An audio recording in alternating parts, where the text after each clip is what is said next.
కొంతమందికి ఈ కొడుకులకి ఏమి చెప్తున్నారు, ఏది మంచి చెప్తున్నారు, ఏది చెడు చెప్తున్నారు అర్థం కాదు.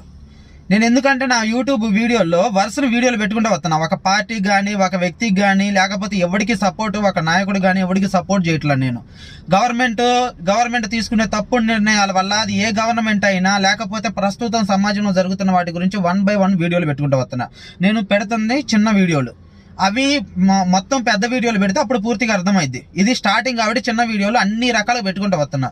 రాష్ట్రంలో పరిస్థితుల గురించి అయినా, దేశంలో పరిస్థితుల గురించి అయినా, అన్నిటి గురించి రాంగా ఇంకా ఉండగా పూర్తిగానే అది అర్థమైంది. ఈ లోపే కొంతమంది నా కొడుకులు, వాళ్ళకి వీళ్ళకి సపోర్ట్ చేసే నా కొడుకులు అడ్డమైన కామెంట్లు పెడతాం, ఇష్టం వచ్చినట్టు చేస్తాం కాదు. మీకంతా దమ్ముంటే, మీకంతా ఇదుంటే డైరెక్ట్గా నేను ఈసారి రాజకీయాలకు సంబంధించి, ఆంధ్రాలో ఉన్న రాజకీయాలకు సంబంధించి డైరెక్ట్గానే వస్తాను. మీలాగా యూట్యూబ్లో మాట్లాడను.